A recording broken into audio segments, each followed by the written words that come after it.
I found my girlfriend's Reddit post, "How do I break up with my boyfriend without making him cry too much?" So, I replied anonymously, "Don't worry. You won't have to." Then I packed my things, deleted my socials, and left her wondering if I even existed. When she came home to an empty apartment, she found only my house key and an empty ring box with a note saying, "Thanks for saving me from the biggest mistake of my life." Now she's posting desperately on every platform, begging me to come back and saying she didn't mean it that way. It's been 3 months since I discovered the post that changed everything, and I'm finally ready to tell this story. My name is Nathaniel, and up until that fateful evening in March, I thought I was living the perfect life with my girlfriend of 2 years, Sophia. The discovery happened completely by accident. I was scrolling through Reddit during my lunch break at the engineering firm where I work, browsing my usual mix of technology forums and relationship advice threads. I had this habit of reading relationship posts because, honestly, they made me feel grateful for what Sophia and I had together. We seemed so solid compared to all the drama and uncertainty I read about daily.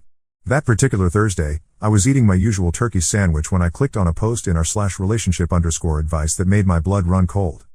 The title read, "How do I break up with my boyfriend without making him cry too much?" The username was throwaway_confused_girl, but as I read the details, my heart started racing. The post described a relationship that sounded exactly like ours. She mentioned her boyfriend was an engineer who worked downtown, that they'd been together for 2 years, that he was really sweet but maybe too attached, and that she felt suffocated by his plans for their future. She even mentioned that he had been talking about engagement rings lately, which was true. I had been browsing jewelry stores and had even put a deposit down on a beautiful solitaire ring just the week before. The post went on to describe how she wanted to break up but felt guilty because her boyfriend was such a good guy and she knew he would be devastated. She asked for advice on the gentlest way to crush someone's world, as if there was some magical formula to make heartbreak painless. The responses ranged from practical advice about choosing the right timing and location, to suggestions about being honest but firm, to recommendations about giving him space afterward. I sat there in the break room, my sandwich forgotten, reading this post over and over again. The more I read, the more certain I became that this was Sophia writing about me. The details were too specific, too perfectly aligned with our relationship. She mentioned that her boyfriend made her coffee every morning, which I did. She said he always insisted on walking her to her car after dinner dates, which I did because I cared about her safety. She described how he would text her good morning and good night every day, which I thought was romantic but apparently she found clingy. My hands were shaking as I created a throwaway account of my own. I needed to respond, but I also needed to process what I was reading. The woman I loved, the woman I was planning to propose to in just a few weeks, was actively seeking advice on how to dump me as gently as possible. She wasn't having doubts or going through a rough patch, she had already made up her mind and was just looking for the most painless execution method. I typed and deleted several responses, each one more emotional than the last. Finally, I settled on something that felt right in the moment. "Don't worry. You won't have to." It was cryptic enough that other readers might not understand, but I knew Sophia would get the message if she saw it, even if she didn't immediately realize it was from me. After posting the comment, I couldn't focus on work for the rest of the day. I kept refreshing the thread, watching as more advice poured in, each comment like another dagger to my heart. By the time I left the office, I had made a decision that would have seemed impossible just hours earlier. Instead of going home to our shared apartment, I drove to my buddy Brian's place across town. Brian had been my roommate in college and remained one of my closest friends. He was the kind of guy who asked questions later and helped first, which was exactly what I needed. When I showed up at his door looking like someone had died, he immediately invited me in and offered me a drink. I explained the situation to him, showing him the Reddit post on my phone. Brian read it with increasingly wide eyes, occasionally muttering things like "no way" and "this is insane." When he finished reading, he looked at me with a mixture of anger and sympathy. "Man, this is messed up," he said. "But what are you going to do about it?" That's when I told him my plan. I was going to disappear, completely and without warning. I would pack my things, delete all my social media accounts, and leave before Sophia got home from work. I would leave no trace except for a message that would make it clear I knew exactly what she had been planning. Brian was skeptical at first. "Are you sure you don't want to confront her? Maybe there's an explanation." I showed him the post again, pointing out the specific details that matched our relationship perfectly. What explanation could there possibly be? She's not asking for advice on how to save our relationship or how to communicate better. She's asking for the most efficient way to get rid of me.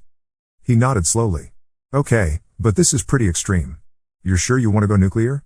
I thought about the ring sitting in my sock drawer, about the plans I had been making for our future, about all the small gestures and efforts I had put into making our relationship special.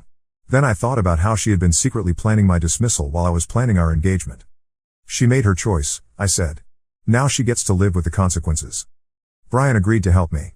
We drove to a storage facility where I rented a unit, then headed to the apartment I shared with Sophia.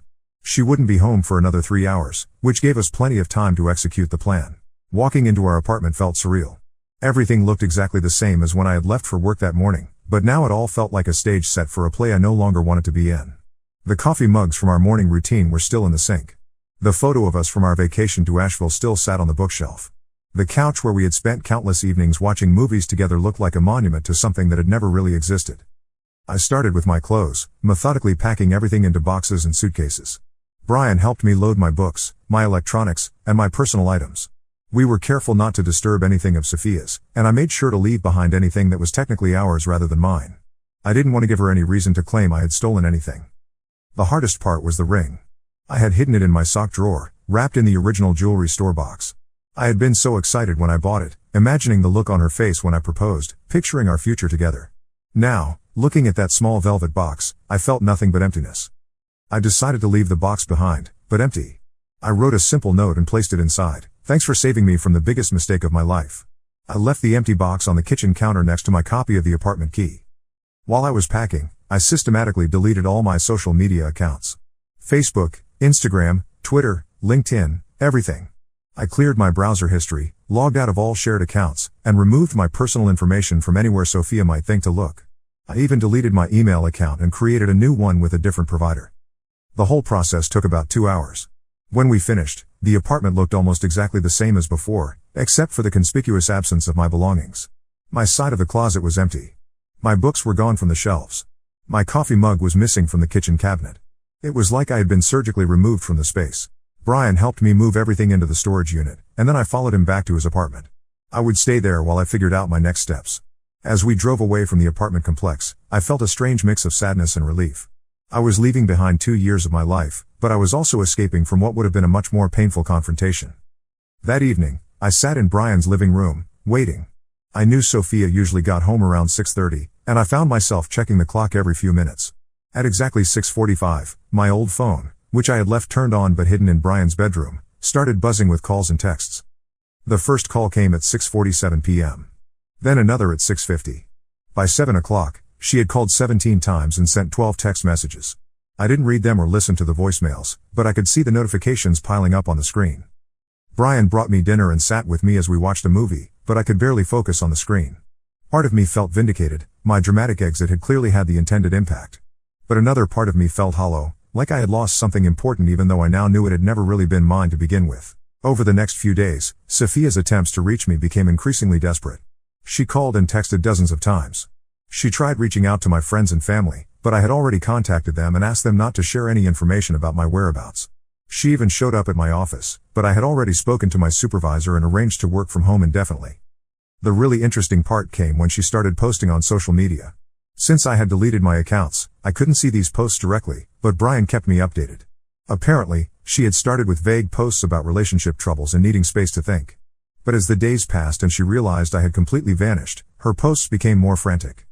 She created posts on Instagram, Facebook, Twitter, and even TikTok, asking if anyone had seen me or knew where I was. She posted photos of us together with captions about how much she missed me and how sorry she was. She even posted a video of herself crying, talking about how she had made a terrible mistake and just wanted to explain. The most ironic part was that she never mentioned the Reddit post. She never acknowledged that I might have discovered her plans to break up with me. Instead, she crafted a narrative where I had mysteriously disappeared for unknown reasons, leaving her confused and heartbroken. But I wasn't done. After a week of watching her flood social media with increasingly desperate posts, I decided to respond to her original Reddit thread one more time. Using my throwaway account, I posted a detailed comment explaining exactly what had happened. I didn't reveal my identity, but I laid out the timeline, how I had discovered her post, how I had realized she was planning to break up with me, and how I had decided to disappear before she could execute her plan. The response was immediate and overwhelming. The Reddit community was fascinated by the story. My comment received thousands of upvotes and hundreds of replies. People were calling it the most epic revenge story ever and a masterclass in turning the tables. Several users even gave me awards for what they called legendary level pettiness. But the real impact came when other Reddit users started connecting the dots. Someone figured out that throwaway_confused_girl was probably the girlfriend in question, and they started messaging her account and commenting on her other posts. The original thread exploded with new activity as people realized they were witnessing both sides of a real-life drama. Sophia's throwaway account went silent after that, but her desperate social media posts continued. She started posting about online harassment and people who don't understand the whole story. She claimed that her Reddit post had been taken out of context and that she had never actually wanted to break up with me. This is where the story gets really interesting. 2 weeks after my disappearance, Sophia somehow tracked down Brian's address. She showed up at his apartment while I was at work, demanding to know where I was.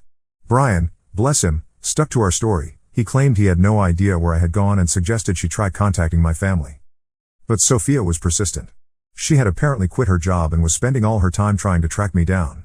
She hired a private investigator, which seemed both excessive and ridiculous. She created new social media accounts specifically to search for me. She even posted flyers around town with my photo, asking people to call her if they had seen me. The private investigator actually managed to track me down after about 3 weeks. He showed up at Brian's apartment with a business card and a message from Sophia, asking me to at least call her so she could explain. The Pi seemed embarrassed by the whole situation and admitted that he had never worked a case quite like this one. I decided it was time for the next phase of my plan. I had been working remotely and had saved up enough money to rent my own apartment. I found a nice one-bedroom place on the other side of town, far enough from our old neighborhood that I wouldn't accidentally run into Sophia, but close enough to my office that I could resume my normal commute. Moving into my new place felt like starting a completely new life. I bought new furniture, new decorations, new everything. I wanted no reminders of the life I had shared with Sophia. I created new social media accounts under a slightly different version of my name and with much stricter privacy settings. The funny thing is, starting over turned out to be incredibly liberating. I realized how much of my identity had been tied up in our relationship, how many of my interests and activities had been shaped by what Sophia wanted to do. Living alone, I rediscovered hobbies I had abandoned and found new ones I never would have tried before. I started rock climbing at a local gym. I joined a photography club. I signed up for a cooking class. I even tried online dating, though I wasn't really looking for anything serious. I was just enjoying the freedom to be entirely myself without having to consider someone else's feelings or preferences. Meanwhile, Sophia's social media presence became increasingly unhinged. She was posting multiple times per day, sharing memories from our relationship, analyzing every detail of our last few weeks together, and begging me to contact her. She claimed she had been confused when she wrote the Reddit post and that she had realized she actually wanted to marry me. This was perhaps the most insulting part of her entire campaign. She was trying to rewrite history, to pretend that her detailed post about wanting to break up with me had been some kind of momentary confusion rather than a carefully considered decision.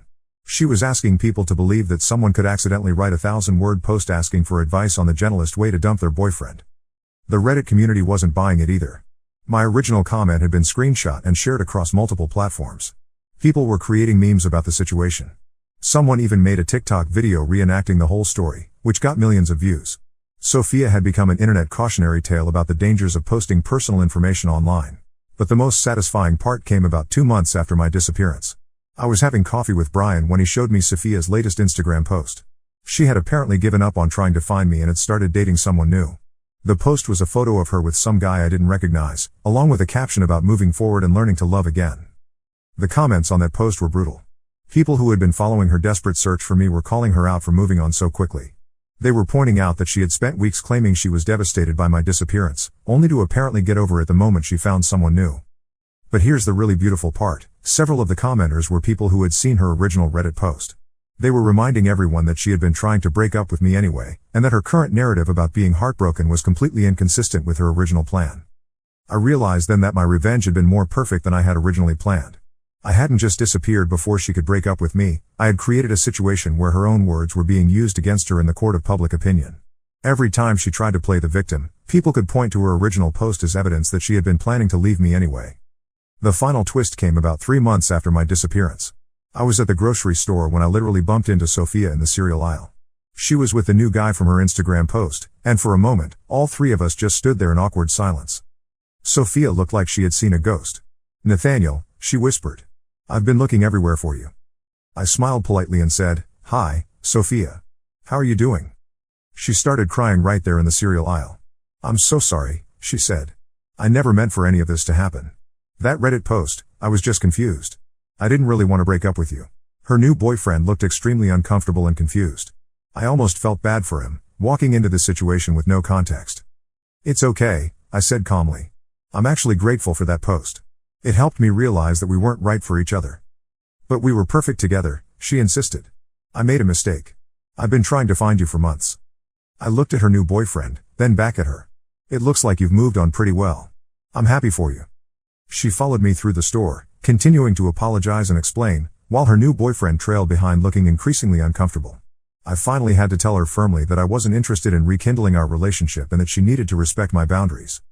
As I drove home from the grocery store, I reflected on how different I felt compared to 3 months earlier. The man who had discovered that Reddit post had been devastated, heartbroken, and desperate. The man driving home now felt strong, independent, and genuinely happy with his life. I never did find out if Sophia ever figured out that I was the one who had replied to her Reddit post. She never mentioned it during our encounter at the grocery store, and I never brought it up. But I like to think that somewhere in the back of her mind, she knows that her plan backfired spectacularly. The truth is, she did me a favor. If I hadn't discovered that post, I would have proposed to her, and she would have either had to reject me or accept and then break up with me later. Either scenario would have been far more painful than what actually happened. Instead, I got to walk away with my dignity intact and my future wide open. These days, I rarely think about Sophia or our relationship. I've started dating someone new, a photographer named Amelia who I met at the photography club. She's nothing like Sophia, and that's exactly what I needed. We're taking things slow, building a relationship based on honesty and mutual respect rather than assumptions and unspoken expectations. I never told Amelia the full story of my previous relationship, but I did share the general outline. She thinks the whole thing is both terrible and hilarious, and she's impressed that I had the courage to walk away before things got messier. Looking back, I realized that my revenge wasn't really about hurting Sophia, it was about protecting myself. I could have confronted her, demanded an explanation, and probably gotten drawn into a long, painful conversation about why she wanted to leave me. Instead, I chose to save myself from that pain by leaving first. The Reddit post that started it all is still up, by the way. I checked on it recently, and it now has over 10,000 comments. It's become a legendary thread in the relationship advice community, a cautionary tale about the dangers of posting personal information online and the importance of honest communication in relationships. My comment is still there too, buried somewhere in the thousands of replies. Every now and then, someone discovers the connection and points it out, bringing the whole story back into the spotlight. It's become part of internet folklore, a story that gets retold and adapted across different platforms and communities. I suppose the moral of the story is that actions have consequences, and sometimes those consequences are more far-reaching than we expect. Sophia thought she was asking for anonymous advice on a difficult situation, but she ended up creating a public record of her intentions that ultimately sabotaged her ability to control the narrative. As for me, I learned that sometimes the best revenge is simply refusing to play the game. Instead of fighting for a relationship that was already over, I chose to walk away and build something better. Instead of trying to change someone who had already made up their mind, I chose to respect their decision and make my own. The empty ring box is probably still sitting somewhere in a drawer in her apartment, a reminder of what might have been if she had been honest about her feelings from the beginning. But I don't think about that ring anymore. I think about the future I'm building now, with someone who actually wants to be with me.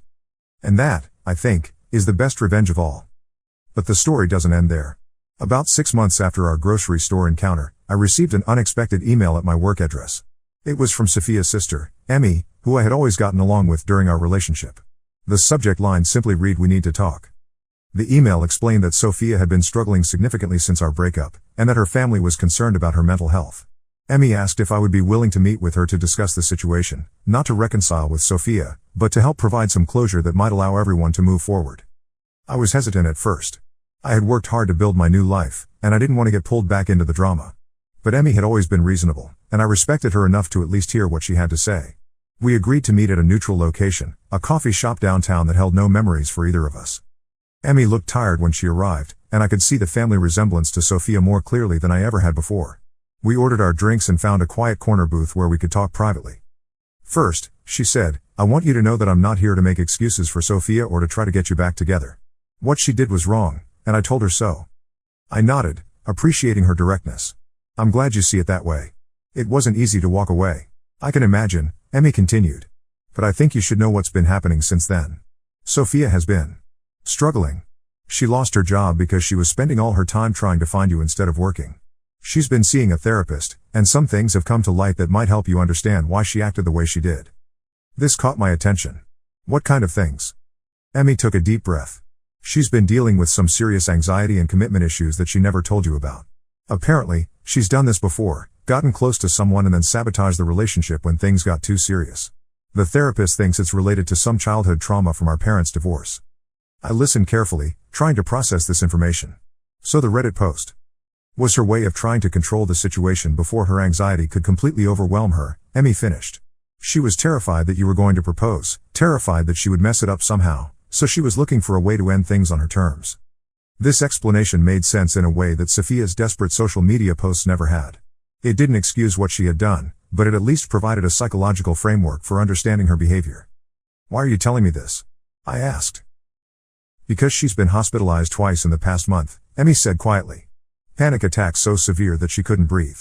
The doctors say the stress of losing you, combined with the public humiliation from that Reddit situation, has triggered a serious mental health crisis." I felt a complex mix of emotions hearing this. Part of me felt vindicated, she was finally experiencing some consequences for her actions. But another part of me felt genuinely concerned. Despite everything that had happened, I had loved Sophia for 2 years, and I didn't want to see her suffer. "What do you want me to do?" I asked. "Nothing dramatic," Emmy assured me. "She doesn't even know I'm here. But the therapist thinks it might help if she could have some kind of closure with you. Not a reconciliation, just a conversation where you both acknowledge what happened and agree to move forward separately." I considered this carefully. "What about her new boyfriend? The one from her Instagram posts?" Emmy sighed. "That was a rebound relationship that lasted about 3 weeks. She was trying to make you jealous, and when it didn't work, she ended it. She hasn't dated anyone since then." We talked for another hour, with Emmy filling in details about Sophia's family history and mental health struggles. Apparently, their parents had gone through a particularly nasty divorce when Sophia was 16, and she had developed a pattern of pushing people away before they could abandon her. "I'm not making excuses for her," Emmy emphasized again. "She's an adult who made adult choices. But I think understanding the context might help both of you find some peace." I agreed to think about it, and we parted ways with a promise that I would contact Emmy within a week with my decision. Driving home, I found myself thinking about all the small signs I had missed during our relationship, the way Sophia would sometimes pull back emotionally just when we were getting closer, her occasional comments about not believing in forever, her tendency to create small conflicts whenever things were going too well. That evening, I talked it over with Amelia. We had been dating for about 4 months by then, and our relationship had developed a level of trust and communication that I had never experienced before. I told her about Emmy's visit and the revelations about Sophia's mental health. "What do you think I should do?" I asked. Amelia considered the question thoughtfully. "Well, what do you hope to accomplish? Are you looking for closure for yourself, or are you trying to help her?" "I'm not sure," I admitted. "Maybe both?" "Then maybe the question is whether you can have that conversation without it affecting your own emotional well-being," she said. "You've worked hard to build a new life. Are you strong enough in that new life to face the old one without getting pulled back in?" It was a good question, and one that I spent several days thinking about. Finally, I decided that I was strong enough, and that providing closure might actually be the final step in fully moving forward.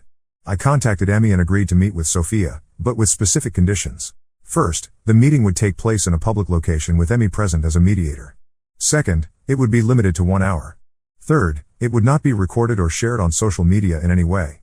And fourth, after this conversation, there would be no further contact between Sophia and me. Emmy agreed to these terms and arranged the meeting for the following Saturday at a quiet restaurant during the afternoon lull between lunch and dinner. I arrived a few minutes early and was surprised by how nervous I felt. I had been confident in my decision, but seeing the restaurant where we would meet brought back a flood of memories and emotions. Sophia arrived with Emmy, and I was shocked by how different she looked. She had lost weight, and not in a healthy way. Her clothes hung loosely on her frame, and there were dark circles under her eyes that makeup couldn't quite conceal. She looked fragile in a way that was completely at odds with the confident woman I had known. We sat down at a corner table, with Emmy positioned between us like a referee. For a few minutes, nobody spoke. Finally, Sophia broke the silence. "Thank you for agreeing to meet with me," she said quietly. "I know you didn't have to do this." Emmy thought it might help both of us, I replied carefully. Sophia nodded. "I want to start by apologizing.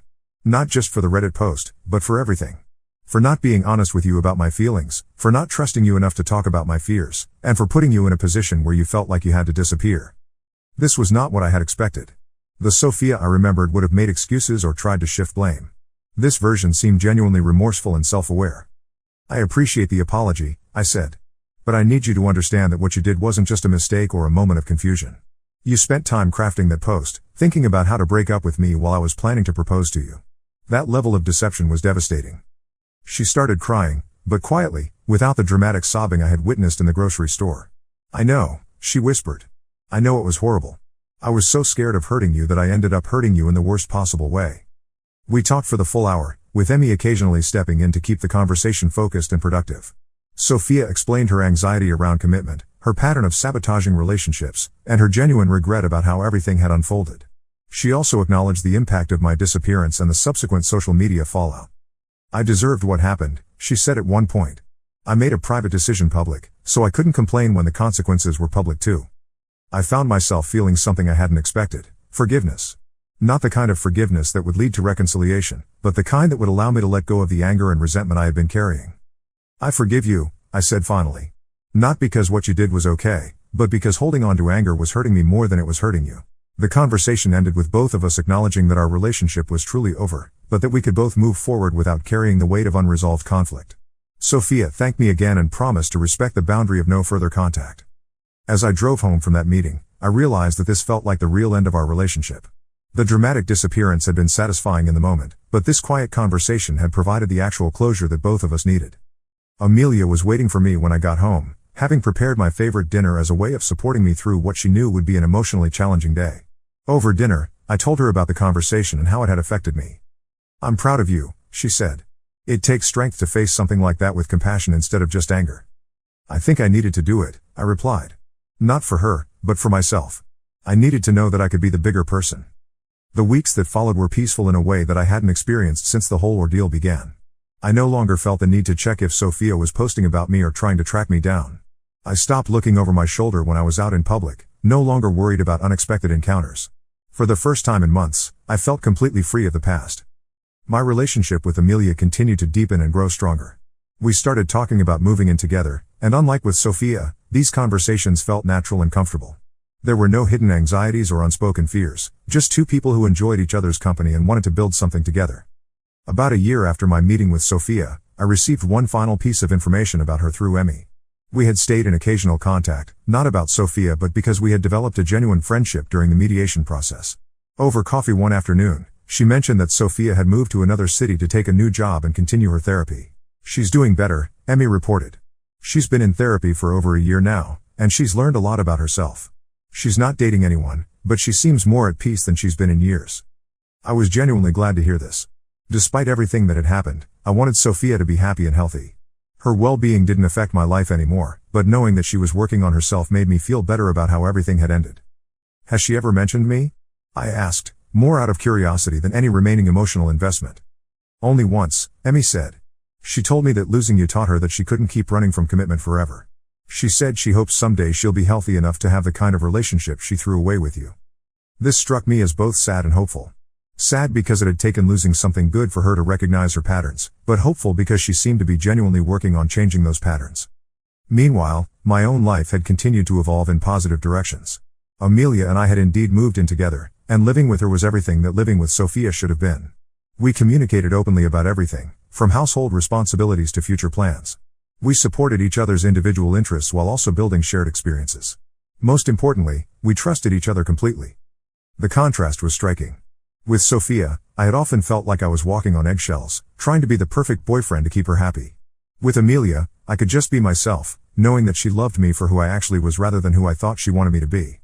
One evening, about 18 months after the whole Reddit incident, Amelia and I were cooking dinner together when she brought up something that had been on her mind. "I've been thinking about that story you told me," she said. "About your ex and the Reddit post. What about it?" "I think what you did was brilliant," she said. "Not just the revenge part, although that was pretty epic. But the way you recognized that the relationship was over and didn't waste time trying to save something that couldn't be saved. I thought about this as I chopped vegetables for our stir-fry. I'm not sure it was brilliant so much as it was self-preservation. I just couldn't handle the idea of sitting through a breakup conversation where she pretended to care about my feelings." "But that's exactly my point," Amelia continued. "You protected yourself from unnecessary pain, and you did it in a way that also protected your dignity. A lot of people would have confronted her, gotten into a big fight, and ended up feeling even worse about themselves. This perspective had never occurred to me before. I had always thought of my disappearance as either revenge or cowardice, depending on my mood. But Amelia was framing it as a form of self-care, a way of controlling my own narrative instead of letting Sophia control it. Plus, she added with a grin, the internet drama was absolutely legendary. I mean, the fact that people are still talking about it proves how perfectly you handled the whole thing." She was right about that.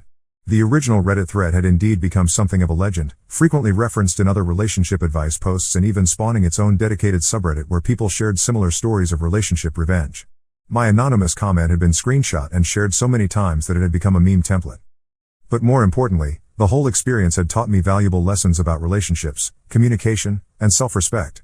I had learned that sometimes the most loving thing you can do for someone is to let them face the consequences of their choices. I had learned that closure doesn't always require confrontation, sometimes it requires simply choosing to move forward. Most significantly, I had learned the importance of being with someone who actually wants to be with me. The difference between my relationship with Sophia and my relationship with Amelia was like the difference between constantly swimming upstream and floating peacefully down a river. Both required effort, but one felt natural while the other had been an exhausting struggle. As we sat down to dinner that evening, I reflected on how much my life had changed since that day I discovered the Reddit post. I had a new apartment, a new relationship, new hobbies, and a new perspective on what I wanted from life. In many ways, Sophia's betrayal had been the catalyst for the best year of my life. The final chapter of this story came about 2 years after everything began. I was at the photography club's annual exhibition, where several of my landscape photographs were being displayed, when I ran into someone I hadn't expected to see, Sophia's private investigator. He approached me during the reception, looking slightly embarrassed. "Nathaniel? I'm not sure if you remember me, but I'm Detective Bailey. I worked for your ex-girlfriend a few years ago." I remembered him, the slightly apologetic man who had tracked me down at Brian's apartment. "Of course. How are you doing?" "I'm well, thank you. I actually wanted to apologize for that whole situation. In 30 years of investigation work, that was definitely the strangest case I ever worked on." We talked for a few minutes about his work and my photography, and then he mentioned something that surprised me. "You know, after I closed that case, I started following the whole Reddit story online. I have to say, what you did was masterful. I've never seen someone turn the tables so completely. I just didn't want to be the victim in someone else's story," I replied. "Well, you certainly weren't," he chuckled. "In fact, I've started using your case as an example when I teach courses on digital investigation. It's a perfect illustration of how people's online activities can have real-world consequences." This conversation gave me a new perspective on the lasting impact of what had happened. My story had become not just an internet legend, but also an educational tool for professionals. The reach and influence of that one moment of inspiration in the break room had extended far beyond anything I could have imagined. As the evening wound down and Amelia and I prepared to leave the exhibition, I took one last look at my photographs on display. They were landscapes I had captured during hiking trips, something I never would have done while I was with Sophia, who preferred indoor activities. Each image represented not just a moment in nature, but a moment of freedom, a choice I had made for myself without having to consider anyone else's preferences or anxieties. Walking to the car with Amelia, I realized that the best revenge really had been living well. Not the dramatic disappearance, not the viral Reddit thread, not even the public humiliation that Sophia had experienced. The best revenge had been becoming the person I was meant to be, finding the relationship I was meant to have, and building the life I actually wanted. Sophia's Reddit post had been titled "How Do I Break Up with My Boyfriend Without Making Him Cry Too Much?" But in the end, she hadn't broken up with me at all. I had broken up with her, with our entire shared life, with the version of myself that I had been while trying to make our relationship work. And I hadn't cried. Instead, I had built something better. The last time I checked, that original Reddit thread was still active, still gathering new comments from people who discovered it and were amazed by the story. My response, "Don't worry. You won't have to," had become something of a catchphrase in certain corners of the internet, used whenever someone wanted to indicate that they were taking control of a situation instead of waiting for someone else to act. But the thread that started it all wasn't really about revenge or internet fame or viral moments. It was about the importance of knowing your own worth and being willing to protect it. It was about recognizing when someone's actions don't match their words, and having the courage to believe their actions instead of their apologies. Most importantly, it was about understanding that sometimes the most powerful thing you can do is simply refuse to participate in someone else's drama. Instead of fighting for a relationship that was already over, instead of trying to convince someone to want me, I had chosen to find someone who already did. And as Amelia and I drove home through the city lights, her hand in mine and our future stretching out ahead of us like an open road, I knew with complete certainty that I had made the right choice. But life has a way of bringing unexpected developments, even when you think a story is finished. 3 years after the initial Reddit incident, I received a message that would add yet another chapter to this already complex tale. It started with a LinkedIn notification that I almost ignored. Someone named Maximilian Chen had sent me a connection request with a note that read, "I believe we have a mutual connection in Sophia Whitmore. I'd like to discuss a business opportunity that might interest you." My first instinct was to decline immediately. I had no desire to get pulled back into anything related to Sophia, especially not through some stranger on LinkedIn. But something about the formal, professional tone made me curious enough to look at his profile. Maximilian was apparently a documentary filmmaker based in Los Angeles, with an impressive list of credits including several films that had premiered at major festivals.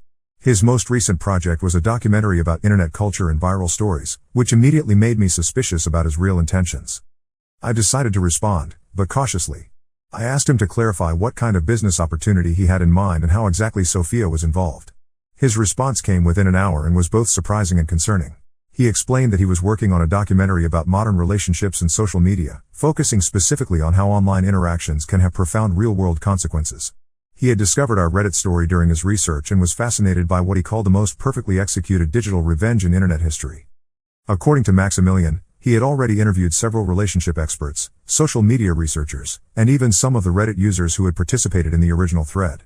But he wanted to tell the complete story, and for that, he needed to speak with the actual people involved. He had somehow tracked down and contacted Sophia, who had apparently agreed to participate in the documentary. She had given him permission to reach out to me, though she had made it clear that she understood if I wanted nothing to do with the project. I was immediately conflicted. On one hand, I had worked hard to move past this entire situation and had no desire to relive it for the entertainment of strangers. On the other hand, I was curious about Sophia's current perspective and whether she had truly changed as much as Emmy had suggested. I decided to discuss it with Amelia before making any decisions. By this point, we had been living together for over a year and were discussing engagement ourselves, a topic that we approached with a kind of open, honest communication that had been completely absent from my relationship with Sophia. "What do you think?" I asked her after explaining Maximilian's proposal. Amelia considered it thoughtfully. "Well, what's your gut reaction?" "My gut says no," I admitted. "I don't want to become some kind of internet celebrity over this. But there's also a part of me that's curious about what Sophia would say, and whether telling the story publicly might help other people who are dealing with similar situations." "Those are both valid reasons," Amelia said. "But I think the more important question is whether you're doing this for yourself or for other people. If you're doing it to help others, that's admirable. If you're doing it because you're still processing your own emotions about what happened, that might not be healthy." She was right, as usual. I spent several days thinking about my motivations and finally realized that I was genuinely curious about the broader impact of the story. Over the years, I had received dozens of messages from people who had read about the Reddit incident and said it had helped them recognize toxic patterns in their own relationships or given them the courage to leave situations that weren't serving them. I contacted Maximilian and agreed to a preliminary conversation, with the understanding that I could withdraw from the project at any time if I became uncomfortable. We arranged a video call for the following week. The conversation was more professional and thoughtful than I had expected. Maximilian wasn't looking for sensationalism or drama, he was genuinely interested in exploring the psychological and social dynamics that had made our story so compelling to so many people. "What fascinates me," he explained, "is how your response turned what could have been a typical breakup story into something that resonated with millions of people. You tapped into something universal about dignity, self-respect, and the power of controlling your own narrative." He had clearly done his research. He understood the timeline of events, the various social media platforms where the story had spread, and even some of the academic papers that had been written about our case by researchers studying online behavior and relationship dynamics. "Have you spoken with Sophia yet?" I asked. "I have," he confirmed. "She was very open about her mistakes and the psychological issues that led to her behavior. She's actually become quite an advocate for mental health awareness and healthy relationship communication." This intrigued me. I had wondered over the years whether Sophia had truly changed or if her remorse during our closure conversation had been temporary. "What did she say about my response?" I asked. Maximilian smiled. "She said it was the wake-up call she needed, even though it was incredibly painful at the time. She actually credits your disappearance with forcing her to confront her patterns and get the help she needed." Over the course of our conversation, I found myself becoming genuinely interested in participating in the documentary. Maximilian's approach was thoughtful and respectful, and he seemed to understand that this wasn't just an entertaining internet story but a real experience that had affected real people's lives. I agreed to participate, with several conditions. First, I would have input on how my segments were edited and used. Second, the focus would be on the broader lessons about communication and self-respect rather than on personal drama. And third, Amelia's privacy would be completely protected. She had not been part of the original story and had no obligation to become part of its retelling. The filming process took place over several months, with Maximilian conducting multiple interviews as he refined his understanding of the story and its implications. He also filmed some reconstruction scenes, using actors to recreate key moments like my discovery of the Reddit post and the process of packing my belongings. One of the most interesting parts of the process was seeing the breadth of people who had been affected by our story. Maximilian interviewed relationship therapists who had used our case as an example in their practice, social media researchers who had studied the viral spread of the Reddit thread, and even legal experts who discussed the implications of online privacy and digital retaliation. But perhaps most compelling were the interviews with ordinary people who had been influenced by the story. A woman named Isabella talked about how reading the Reddit thread had given her the courage to leave an emotionally abusive relationship. A man named Percival described how it had helped him recognize his own pattern of pursuing people who weren't genuinely interested in him. It wasn't just the revenge aspect, Isabella explained in her interview. It was seeing someone choose their own dignity over trying to save a relationship that was already over. It made me realize that I had been fighting for relationships that the other person had already checked out of. These interviews helped me understand why our story had resonated so widely. It wasn't really about the dramatic elements or the internet fame, it was about the fundamental human need to feel valued and respected in relationships, and the courage required to walk away when those needs aren't being met. The most challenging part of the documentary process was the joint interview that Maximilian arranged between Sophia and me. This was the first time we had spoken since our mediated conversation 2 years earlier, and both of us had continued to grow and change since then. Sophia looked healthier than she had during our closure meeting, but there was also a maturity and self-awareness in her demeanor that hadn't been there before. When Maximilian asked her to reflect on her original Reddit post, she was unflinchingly honest about her motivations and mistakes. I was terrified of commitment, but instead of talking to Nathaniel about that fear, I tried to engineer a situation where I could leave without taking responsibility for the decision, she said. I wanted to be the victim of circumstances rather than the architect of my own choices. When it was my turn to respond, I found that I could discuss the situation with genuine objectivity. The hardest part wasn't the fact that she wanted to break up with me, I said. It was the deception. If she had come to me and said she was having doubts or needed space, we could have had an adult conversation about it. Instead, she was making plans behind my back while I was making plans for our future. Sophia nodded as I spoke, and I could see that she truly understood the impact of her actions in a way that she hadn't during our original relationship. I think what I've learned, she added, is that trying to protect someone from pain often causes more pain than being honest would have. I thought I was being kind by looking for a gentle way to break up with him, but I was actually being cruel by making unilateral decisions about our relationship. The conversation continued for nearly 2 hours, covering everything from our individual growth since the breakup to our perspectives on healthy relationship communication. By the end, I felt a sense of completion that I hadn't realized I was still seeking. As the documentary project progressed, I began to see our story in a broader context. Maximilian interviewed experts who explained how social media had changed the dynamics of modern relationships, creating new opportunities for both connection and betrayal. Our case became a lens through which to examine larger questions about privacy, accountability, and the permanent nature of digital communications. Dr. Ophelia Hartwell, a relationship researcher at a prestigious university, provided particularly insightful commentary. What makes this case so interesting, she explained, is how it demonstrates the power imbalance that exists when one person in a relationship is operating with hidden information. Sophia had already decided to end the relationship, but Nathaniel was still investing emotional energy and making future plans based on incomplete information. The documentary also explored the phenomenon of viral storytelling and how certain narratives capture the public imagination. According to Dr. Cornelius Blackwood, a media studies professor, our story succeeded because it combined several powerful elements: betrayal, justice, clever retaliation, and ultimate redemption. It's essentially a modern morality tale, he explained. The wronged party doesn't seek destructive revenge, but instead chooses dignity and self-preservation. The outcome suggests that good things come to those who value themselves enough to walk away from toxic situations. As the documentary neared completion, Maximilian showed me some of the preliminary cuts. I was amazed by how he had woven together all the different interviews and perspectives to create a cohesive narrative that was both entertaining and educational. The film didn't just tell our story, it used our story to explore broader themes about modern love, digital communication, and personal growth. It became less about Sophia and me specifically and more about the universal human experiences of betrayal, forgiveness, and resilience. One of the most powerful segments featured follow-up interviews with some of the people who had commented on the original Reddit thread.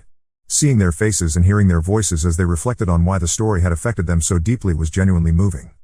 A user who went by the handle Lost in Love 23 had written one of the most upvoted comments on the original thread, and in the documentary, she revealed that she was actually a marriage counselor who had been going through her own relationship struggles at the time.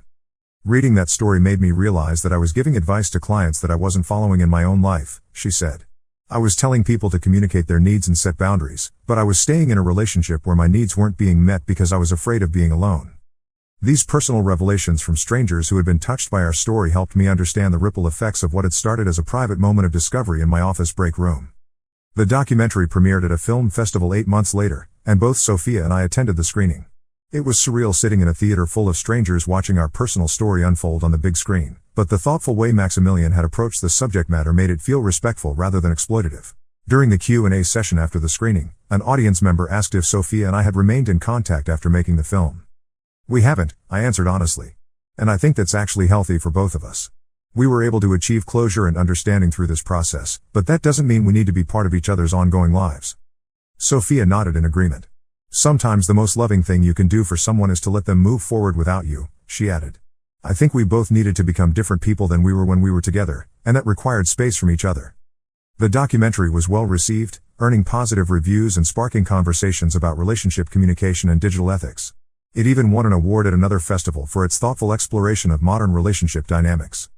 But for me, the most meaningful part of the entire experience was seeing how our story had genuinely helped other people. The film's website featured a section where viewers could share their own stories of relationship growth and self-advocacy, and reading those testimonials was incredibly fulfilling. One person wrote, "This documentary helped me realize that I had been making the same mistakes as Sophia, trying to control relationships through manipulation instead of honest communication. I've started therapy and am working on being more direct about my needs and fears." Another shared, "I was in a situation similar to Nathaniel's, where I discovered my partner was planning to leave me. Instead of confronting them or trying to change their mind, I followed his example and chose to protect my own dignity. It was the best decision I ever made." These responses reinforced my belief that sharing our story publicly had been the right choice. What had started as a personal betrayal and moment of revenge had evolved into something that could genuinely help others navigate their own relationship challenges. The success of the documentary also led to some unexpected opportunities. I was invited to speak at several conferences about digital communication and relationship authenticity. I even co-authored an article with Dr. Hartwell about the importance of transparent communication in modern relationships. But perhaps the most significant development was how the entire experience affected my relationship with Amelia. Watching me revisit my past with such perspective and maturity seemed to deepen her respect for me, and seeing how I handled the documentary process with integrity strengthened her confidence in our future together. One evening, about a month after the documentary premiere, we were cooking dinner together when Amelia brought up something that had been on her mind.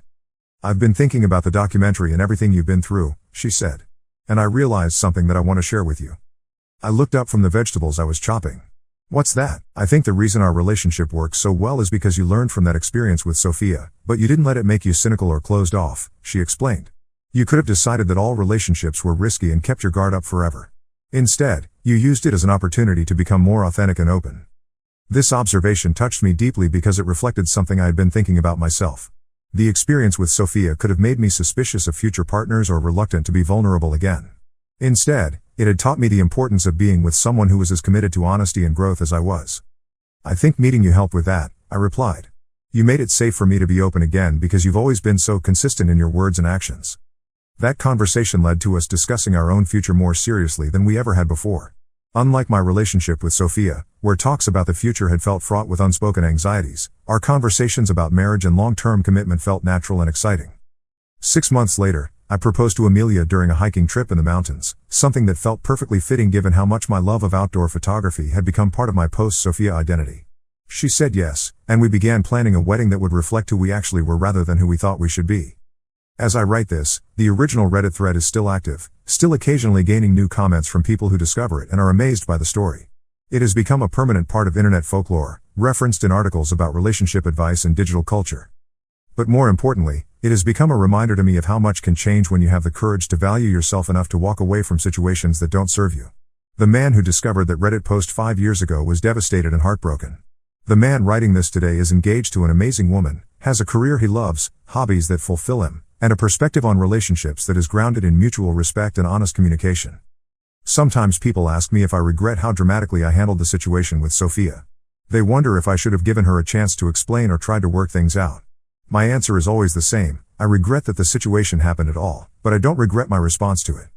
That response, choosing my own dignity over fighting for a relationship that was already over, set the tone for every relationship decision I've made since then. It taught me that love isn't about convincing someone to want you, it's about finding someone who already does and building something beautiful together based on mutual choice and respect.